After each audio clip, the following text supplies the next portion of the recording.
नमस्ते, मैं अभिनव स्वागत करता हूँ आपका लाइट हाउस टूल्स में। इस वीडियो में बात करना चाहता हूँ फ्री विल या डेस्टिनी इंसान की फ्री विल है या नहीं? क्या फ्री विल एक इल्यूजन है? क्या सब कुछ डिटरमिन्ड है? तो ये जो मेरी लर्निंग है ये इस बुक से है, the teachings of Shri Raman महर्षि। ये बुक का लिंक भी मैंने नीचे दिया है। तो मैं जस्ट पहले क्लियर करता हूँ कि ये बहुत ही डीप टॉपिक है और इसमें बहुत लोगों के बहुत डाइवर्स ओपिनियंस रहते हैं। तो मैं सिर्फ इस बुक से मेरी लिमिटेड कॉन्शियसनेस के लेवल पे मैंने जो सीखा है मैं सिर्फ वो शेयर कर रहा हूँ। ज़रूरी नहीं है आप उससे अग्री हो नहीं हो, राइट? सो बेसिकली मेरा जितना समझ में आया है, जितना श्री भगवान बोलते हैं कि एक्चुअली ये जो क्वेश्चन है ना, इसके अलग अलग पर्सन के हिसाब से अलग अलग आंसर हो सकते हैं। अगर आप अभी भी ड्यूअलिटी में हो, जैसे मैं हूँ, आप भी हो सकते हो, ठीक है? अगर आप ड्यूअलिटी में हो मतलब अभी भी ईगो आपका पूरी तरह से ख़त्म नहीं हुआ है, सो आपको लगेगा कि फ्री विल बहुत रियल है। मतलब मेरे पास मैं जो करता हूँ लाइफ में उस हिसाब से मुझे रिजल्ट्स मिलते हैं और मैं जितना एफर्ट डालूंगा उस हिसाब से रिजल्ट्स मिलेंगे, ठीक है? उस हिसाब से ठीक है अगर आप ईगो के लेवल पे अभी आप हो, क्योंकि हर एक इंसान का एक स्पिरिचुअल मैच्योरिटी लेवल रहता है, ठीक है? तो अ, अगर आप आपके अंदर अभी भी ego is what? Ego is कि मैं सेपरेट हूँ, ठीक है? तो अगर ईगो पूरी तरह से ख़त्म हो गया तो एनलाइटनमेंट, उसके बाद कुछ नहीं है, ठीक है? लेकिन वो हर एक की जर्नी है, मैं भी उस जर्नी में हूँ, आप भी उस जर्नी में हो, ठीक है? तो अगर जब तक हम ईगो ईगो में रहते हैं कि मैं इस क्रिएशन में मैं एक सेपरेट हूँ, तो मैं मेरे लिए बहुत रेलेवेंट रहेगा, फ्री विल डेफ़िनिटली मेरे लिए एप्लीकेबल रहेगा।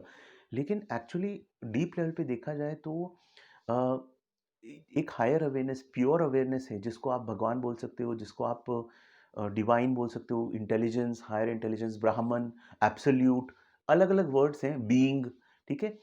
अगर आप एक डीप जाके देखो, डीप जितना और डीप जाके देखो, जब ईगो टूटता है तो पता चलता है कि अगेन ये मैं जो बोल रहा हूँ मैं एक कॉन्सेप्चुअल लेवल पे बोल रहा हूँ, ठीक है? I have had fleeting glimpses of this, but मैं अभी प्योरली उस स्टेट में नहीं हूँ। तो मैं जो बोल रहा हूँ मैं कॉन्सेप्चुअल लेवल पे बोल रहा हूँ, ठीक है? सो जब आप उस स्टेट में होते हो तो आपको समझ में आता है कि ये pure, there is only a pure awareness that is there. And हम लोग सब जो हैं, ये यूनिवर्स है, this is only a manifestation of that pure awareness. वो प्योर अवेयरनेस ने अपने को मैनिफेस्ट किया है in the form of this universe, and with the intention that हम वापस से एज एज ह्यूमंस, तो अलग अलग वेज में प्लांट्स एनिमल्स में वही प्योर अवेयरनेस है। और ultimate aim is that the pure awareness wants to experience itself through the through us. तो जब हम अवेकन होते हैं, एक्चुअली वी आर, जब हम अवेकन होते हैं तो हम उस डिवाइन का पर्पस सर्व कर रहे होते हैं, ठीक है? बिकॉज वो डिवाइन हमारे थ्रू अवेकन होना चाहता है, अपने आप को फाइंड करना चाहता है, ठीक है? कि राइट। सो अगेन बहुत डीप टॉपिक है। आई थिंक मे बी आप ये वीडियो देख के आप थोड़ा शायद ज़्यादा कंफ्यूज भी हो सकते हो, तो आई अपोलोजाइज इन एडवांस। इसको वर्ड्स में एक्चुअली एक्सप्रेस करना इज़ नॉट ईजी, फिर भी मैं ट्राई कर रहा हूँ, अपना कोशिश कर रहा हूँ। तो बेसिकली श्री भगवान ये बोलते हैं कि एक्चुअली फ्री विल जैसी कोई चीज़ है ही नहीं। Everything is that pure awareness which is doing, मतलब अ, वो pure awareness is manifesting, forms are getting created, forms are getting destroyed. अपने आप वो प्योर अवेयरनेस काम कर रही है, मतलब ठीक है? मतलब हम, हमारी कोई फ्री विल नहीं है। जब तक मेरे अंदर ईगो सेंस है, मतलब कि मैं अपने आप को सेपरेट मानता हूँ, तब तक मेरे लिए सब रेलेवेंट होता है। आप समझ रहे हो चीज़? बहुत ये लेयर्स, बहुत डायमेंशंस है एक ही चीज़ को समझने के। जब तक मेरे अंदर ईगो है, तब तक मेरे लिए कर्मा रेलेवेंट है। मतलब अगर मैं कोई भी काम को ये समझ के करता हूँ कि मुझे इससे, मैं ये कर रहा हूँ, आई एम डूइंग दैट, मुझे इससे रिटर्न मिलना चाहिए। For example I am making this video और I am doing any work, मैं उसमें एक्सपेक्ट करता हूँ कि मुझे प्रॉफिट मिलना चाहिए, तब तक मेरे लिए कर्मा चलेगा, कर्मा कार्मिक साइकिल चलते रहेगा। मतलब कैसा? कि मुझे उसका गुड कर्मा भी मिलेगा, मतलब अगर मैं कोई अच्छा चैरिटी करता हूँ, कोई अच्छा काम करता हूँ, तो मुझे गुड गुड कर्मा मिलेगा, जो कि गुड कर्मा मैं भुगतूंगा आगे के लाइफ में, मे बी लग्जूरियस लाइफ, या या हायर रीजन्स जो होते हैं उनमें जाके फिर वापस, जब तक वो कर्मा खत्म नहीं होगा। बैड कर्मा करूंगा तो फिर वो सारे भुगतने पड़ेंगे, वो कॉन्सिक्वेंसेस रहेंगे जब तक मैं ईगो से रूल करता हूँ। बट एक्चुअली डीप लेवल पे देखा जाए तो actually this is just happening, right right. It's like a dance that is getting played, ठीक है? या एक स्टेज है जिसपे एक्शन चल रहा है, डायरेक्टर पीछे है, वो डायरेक्टर डायरेक्ट कर रहा है, हमको लगता है कि हम as a actor we are playing the role of our life, but there is a director that is doing everything. Right? So कर्मा बहुत हमारे लिए रियल रहेगा, रीइंकार्नेशन हमारे लिए रियल रहेगा, सब कुछ ये सब बहुत रियल रहेगा। लेकिन तो देन क्वेश्चन आता है, एंड बेसिक क्वेश्चन आता है, अगर सब कुछ प्री डेस्टिन्ड है, सब कुछ वो हायर अवेयरनेस उस अपने हिसाब से कर रही है, तो हमको एफर्ट करने की ज़रूरत क्यों है? हमको कोई भी काम करने की ज़रूरत नहीं है। So then the answer to this is that हम as a in this 3D reality that we are in, हम बिना एफर्ट किए किए रह ही नहीं सकते, ठीक है? जब तक हम ईगो से रूल्ड हैं, ठीक है? भगवान ने हमको अपने इमेज में क्रिएट कर दिया, एक ज़ीरॉक्स कॉपी की तरह क्रिएट कर दिया, लेकिन हमें ईगो सेंस डाल दिया, इग्नोरेंस डाल दिया कि हम एक सेपरेट हैं, ठीक है?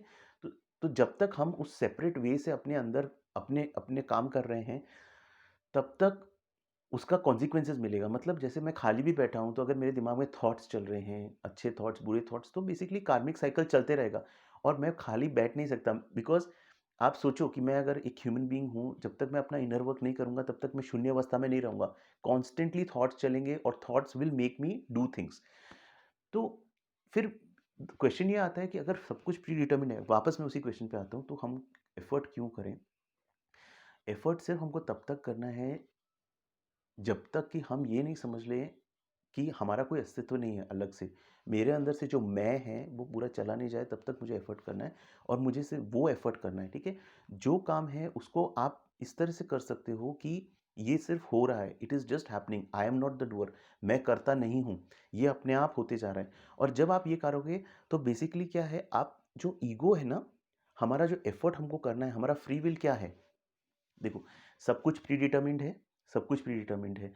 अपने आप हो रहा है, जैसे ज़िंदगी ना मिलेगी दोबारा एक मूवी है, अगर उसमें आपने देखा तो उसमें ऋतिक बहुत अच्छे से एक जगह बोलता है कि everything is written, everything is written. So मेरा फ्री विल कहाँ पे आता है? मेरा क्वेश्चन ये है, ठीक है? तो मेरा फ्री विल वहाँ है, मेरा फ्रीडम सिर्फ़ वहाँ है, जहाँ पे इस मोमेंट में मैं हूँ, तो मैं इस मोमेंट में अपने ईगो में भी रह सकता हूँ या मैं इस मोमेंट में प्रेज़ेंट रह सकता हूँ। इस मोमेंट में मैं प्रेज़ेंट रह सकता हूँ और मैं फ़ील कर सकता हूँ कि ये सिर्फ़ हो रहा है। Everything is happening, I am not the doer, ठीक है? जब मैं ये करता हूँ, तो मैं क्या करता हूँ, मेरा ईगो टूटता है। मेरा ईगो की जो टेंडेंसीज़ है, जिसकी वजह से मैं लाइफ आफ्टर लाइफ बर्थ ले रहा हूँ, वो ईगो मैं तोड़ता हूँ। तो यही हमारी साधना है, यही हमारी स्पिरिचुअल प्रैक्टिस है कि हमको हर समय प्रेज़ेंट मोमेंट में, जहाँ आप पास्ट या फ्यूचर में चले गए, इस मोमेंट में अगर आप पास्ट या फ्यूचर में चले गए, तो बेसिकली आप ईगो में कंट्रोल्ड हो, ठीक है? ये ईगो आपको कंट्रोल करके रखेगा तब तक। और ये सतत अभ्यास है कि हर मोमेंट, जिसको माइंडफुलनेस बोलते हैं, ठीक है? बुद्धा ने जिसको माइंडफुलनेस बोला है, माइंडफुलनेस पे मैंने अलग से भी वीडियो बनाया है। हर मोमेंट में मुझे ये देखना है, अगर मैं इस समय बैठा हूँ, तो मैं इस समय बैठा हूँ। अगर मैं इस समय बर्तन धो रहा हूँ या कोई काम कर रहा हूँ या चल रहा हूँ, तो मुझे सिर्फ ये सोचना है कि मैं इस समय चल रहा हूँ या इस समय बर्तन धो रहा हूँ। तो एक और चीज़ मैं बोलूँगा, बहुत अच्छा the heart of Buddha teaching में बोला है कि मैं वापस, शायद मैंने पिछले वीडियोज़ में भी बताया कि एक एक बर्तन को पूरी माइंडफुलनेस के साथ पूरे प्रेजेंट मोमेंट में आप बर्तन को धोने में आपको ज़्यादा मेरिट है एज़ कम्पेयर टू कि आप बहुत सारे टेम्पल्स बनाओ विद द थॉट कि मैं ये काम कर रहा हूँ। बिकॉज उसमें क्या है कि आप कर्मा क्रिएट कर रहे हो, कर्मा वापस आपको भुगतना है एंड वापस you will take a human birth, right? तो ये साइकिल चलता रहेगा। अब हमको जो अपना फ्री विल करना है, हमारा फ्री विल इस पूरे गेम में, जो कि पूरी तरह से डेस्टिन्ड है, पूरी तरह से सेट है, प्री डिटरमिन्ड है, जिसमें मुझे सिर्फ़ गलत थॉट ये आता है कि मैं ये कर रहा हूँ, मेरे करने से कुछ हो रहा है। मुझे इस पूरे गेम में मुझे क्या करना है, मेरा फ्री विल वहाँ है कि मुझे इस मोमेंट में अपने अंदर जाना है, इस मोमेंट में मेरे ईगो को तोड़ना है, ठीक है? और ईगो को तोड़ना है तब तक कि जब तक मैं उस पूरी स्टेट में ना आ जाऊँ, जहाँ कि मेरा कोई अस्तित्व ही नहीं है। Right, and this is the purpose, we take birth after birth, और एक टाइम पे एक बोरियत हो जाती है कि अब मुझे ये ड्रामा और नहीं खेलना, ये सब एक ड्रामा है जो चल रहा है। और एक टाइम पे आता है जब आप डिसाइड करते हो कि मेरी लाइफ का क्या पर्पस है, एंड दिस इज प्रिसाइजली जब मैं स्पिरिचुअल पाथ पे आया, तो मेरी लाइफ का एक्चुअली क्यों मैं आया, बिकॉज मेरे को क्वेश्चन था कि क्या मेरा लाइफ का यही पर्पस है, जन्म लेना, getting educated, married, having kids and then dying one day. तो वो जब आपके अंदर क्वेश्चन आ जाता है, तब आप डीपर रियलिटी चेक करने लगते हो कि क्या मेरे को यही करना है या कोई और डीपर पर्पस है। तो हमको, so again I am not imposing anything on you, मतलब इट्स नॉट दैट, ये सिर्फ मैं अपनी इन टीचिंग्स को शेयर कर रहा हूँ, अपने थोड़े से रिफ्लेक्शंस शेयर कर रहा हूँ कि मुझे सिर्फ जो एफर्ट डालना है, that effort has to be to realise my own non dual nature, that मैं कुछ हुई नहीं, there is just this one pure awareness that is running everything. आप अष्टवक्र पढ़ोगे तो अष्टवक्र में यही बोला है, there is only one pure awareness, जो एब्सोल्यूट है, जो ब्राह्मण है, this is that is doing everything, that exist as manifested creation, right. But then हमारे अंदर जो ईगो है that makes us think that ये इसमें मैं ये करूँगा तो मुझे ये मिलेगा, ये करूँगा, right. Okay, now Shrimad Raman महर्षि बोलते हैं कि किस तरह से हम उस एफर्ट करें, अपने नॉन ड्यूअल नेचर को रिकॉग्नाइज करें। तो उन्होंने बोला है two ways, right. One way is self inquiry, ठीक है, और and second way is complete total surrender to God, complete total surrender to God's will. Now depending upon your spiritual level, वो फिर इनलाइटेंड गुरु हैं, वो जो देखते हैं कि सामने वाले डिसाइपल है उसका क्या स्पिरिचुअल लेवल है, उस हिसाब से वो उसको सजेस्ट करते हैं, राइट। सो जैसे उन्होंने ये बोला है कि आपका अगर स्पिरिचुअल लेवल हाई है तो आप सेल्फ इंक्वायरी कर सकते हो, which is according to Shri Raman Maharshi, according to Shri Bhagwan, that's the most direct way, right. Again self inquiry एक अपने में बहुत बड़ा डीप डीप टॉपिक है, बट उसका एक जस्ट ये है कि आप जो भी चल रहे हो, जो भी काम कर रहे हो, जो भी आपके अंदर थॉट्स अराइज हो रहे हैं, इमोशंस अराइज हो रहे हैं, ये क्वेश्चन करो कि मैं कौन हूँ, ये थॉट कहाँ से आ रहा है, ये थॉट किसको आ रहा है, ठीक है। क्योंकि जब आप सोते हो तभी तो आपको दुनिया की चिंता नहीं होती, मेरे पैसे का क्या होगा, मेरी फैमिली का क्या होगा, मेरे जॉब का क्या होगा। सोते वक्त भी वही कॉन्शियसनेस आपके अंदर ऑपरेट करिए। जागते साथ क्या हो जाता है कि आपके अंदर ये सब चिंताएं आ जाती है, वरीज आ जाती है। तो अपने अंदर जाओ और ऑब्जर्व करो कि ये किसको ये सब क्वेश्चंस आ रहे हैं।